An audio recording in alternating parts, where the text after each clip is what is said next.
जय श्री गणेश। मैं हूं पंडित जगदीप। जेडी न्यूज़ 24 की ओर से आप सभी का सादर नमन। वास्तुशास्त्र के अचूक उपाय एवं उसके कुछ आवश्यक नियम। नववर्ष हो या कोई अन्य त्यौहार, अधिकांश बधाई संदेशों में आपके चहेते आपके जीवन में सुख, शांति एवं समृद्धि की कामनाएं भेजते हैं।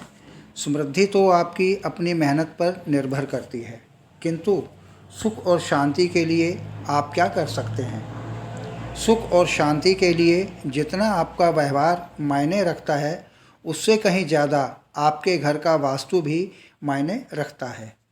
मकान को घर बनाने के लिए ज़रूरी है कि परिवार में सुख शांति का माहौल बना रहना, और ऐसा होने पर भी आपको सुकून मिल सकता है। यदि आप घर बनवाने जा रहे हैं तो वास्तुशास्त्र के आधार पर ही नक्शे का चयन करें। अपने आर्किटेक्ट से साफ साफ कह दें कि आपको वास्तुशास्त्र के हिसाब से बना मकान ही चाहिए। हाँ, यदि आप बना बनाया मकान या फ्लैट खरीदने जा रहे हैं या पहले मकान बनाते समय वास्तुशास्त्र के अनुरूप बनाने से चूक गए हों, तो वास्तुशास्त्र से संबंधित कुछ बातों का ध्यान रखकर आप अपने घर में सुख शांति का माहौल बनाने में सफल हो सकते हैं। तो आइए जानते हैं पारिवारिक सुख शांति बनाए रखने के लिए किन किन बातों का ध्यान रखना जरूरी होता है। घर के प्रवेश द्वार पर स्वास्तिक या ओम की आकृति अवश्य अंकित करनी चाहिए। इससे परिवार में सुख शांति बनी रहेगी।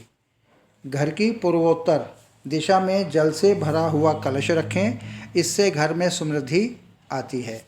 घर के खिड़की और दरवाजे इस प्रकार से होने चाहिए जिससे कि घर में सूर्य का प्रकाश अधिक से अधिक समय के लिए अंदर आ सके। इससे घर की बीमारियां दूर भागती हैं। परिवार में लड़ाई झगड़े से बचने के लिए अपने ड्राइंग रूम में फूलों का गुलदस्ता अवश्य लगाएं। रसोई घर में पूजा की अलमारी या मंदिर का कदापि नहीं रखने चाहिए। बेडरूम में भगवान के चित्र या धार्मिक आदत से जुड़ी हुई वस्तुएं नहीं होनी चाहिए। शयन कक्ष की दीवारों पर पोस्टर या तस्वीरें नहीं लगानी चाहिए। हाँ, अगर आपका बहुत मन है तो प्राकृतिक सौंदर्य दर्शाने वाली तस्वीरें लगाई जा सकती हैं। इससे मन को शांति मिलती है और साथ ही साथ पति पत्नी में झगड़े भी नहीं होते। वास्तुशास्त्र के अनुसार घर, खास तौर पर आपका शयन कक्ष, वास्तु दोष से सदैव मुक्त रहना चाहिए। इससे जीवन की कई सारी परेशानियां यूं ही खत्म हो जाती हैं। विशेषकर पति पत्नी के बीच स्नेह की कमी और आर्थिक पक्ष को लेकर परिवार में होने वाले छोटे मोटे विवादों का सामना नहीं करना पड़ता। इसलिए अपनी लाइफ को रोमांटिक और खुशहाल बनाने के लिए अपने बेडरूम में वास्तुशास्त्र की इन बातों का भरपूर ख्याल रखना चाहिए। चाइनीज वास्तु विज्ञान के अनुसार बेडरूम में मैंड्रिन बत्तख की प्रतिमा या चित्र रखने चाहिए। यह प्रेम और खुशी के प्रतीक पक्षी माने जाते हैं। यह पति पत्नी के बीच प्रेम संबंध को मजबूत बनाते हैं। जिन युवा अथवा युवतियों के विवाह में बाधा आ रही हो, वह भी अपने बेडरूम में इसे रखें तो उन्हें लाभ मिल सकता है। यहाँ यह ध्यान रखने वाली बात है कि यह पक्षी हमेशा जोड़े में होने चाहिए। अकेला पक्षी रखने से नुकसान भी हो सकता है। बेड के नीचे या जिस बिस्तर पर आप सोते हैं उसके बक्से में कोई भी इलेक्ट्रॉनिक वस्तु या कबाड़ नहीं रखना चाहिए। यह न सिर्फ आपके संबंधों को खराब करता है बल्कि आर्थिक समस्याओं को भी बढ़ाता है। इससे पति पत्नी के बीच धन संबंधी विषयों को लेकर मनमुटाव हो सकता है। वास्तु विज्ञान के अनुसार विवाहित लोगों को अपने बेडरूम पर एक ही गद्दे या बेड का इस्तेमाल करना चाहिए। बेड, बेडशीट और गद्दा अलग अलग होना भी संबंधों में दूरियां बढ़ाने वाला होता है।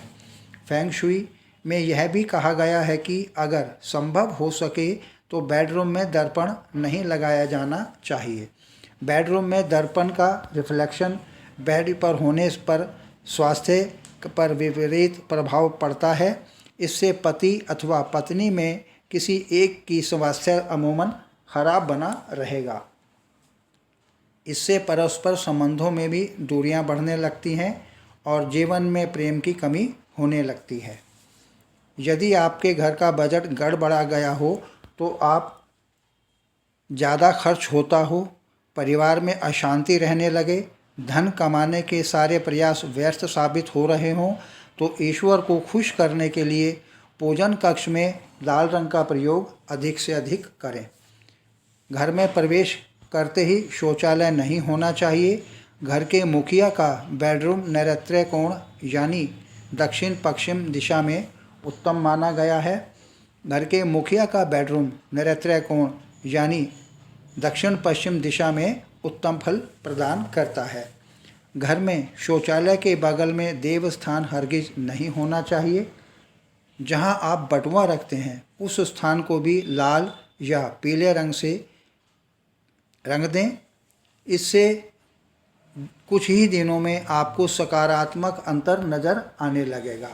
यदि आपको लगता है कि आपके कोई ईर्ष्या करता है, आपके कोई शत्रु हो गए हैं, आप हमेशा असुरक्षा व भय के माहौल में जी रहे हों, तो मकान के दक्षिण दिशा में जल्द को हटा दें। इसके साथ ही एक लाल रंग की मोमबत्ती आग्नेय कोण में तथा एक लाल व पीली मोमबत्ती दक्षिण दिशा में नित्य प्रति जलाने शुरू कर दें।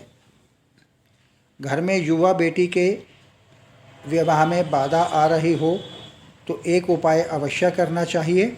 उस युवा बेटी के पलंग पर पीले रंग की चादर बिछानी शुरू कर दें। इसके साथ ही बेडरूम की दीवारों पर भी हल्का रंग करें।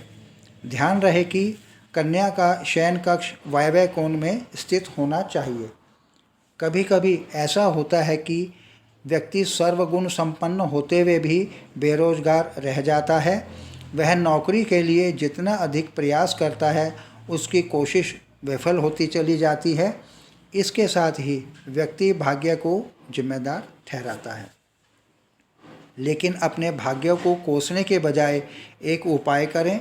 नौकरी के लिए इंटरव्यू देने जाएं तो अपने जेब में लाल रंग का या कोई लाल कपड़ा अवश्य रखें। संभव हो तो शर्ट भी लाल होनी चाहिए। आप जितना अधिक लाल रंग का प्रयोग करेंगे, लेकिन याद रखें लाल रंग भड़कीला न होकर सौम्य लगे। रात में सोते समय शयन कक्ष में पीले रंग का प्रयोग करें। याद रखें कि लाल, पीला और सुनहला रंग आपके भाग्य में वृद्धि लाता है। अतः हमेशा इन रंगों का प्रयोग अधिक से अधिक ज़्यादा करें। जीवन में पीले रंग की सफलता का सूचक कहा जाता है। पीला रंग भाग्य में वृद्धि लाता है। कन्या के विवाह में पीले रंग का ज़्यादा से ज़्यादा प्रयोग किया जाना चाहिए, क्योंकि ऐसा माना जाता है कि कन्या ससुराल में सुखी रहेगी। आगे प्रभु इच्छा आगामी वीडियो नए प्रसंग के संग ऑनलाइन परामर्श उपलब्ध। आपकी समृद्धि की कामना सहित पुनः जय श्री गणेश।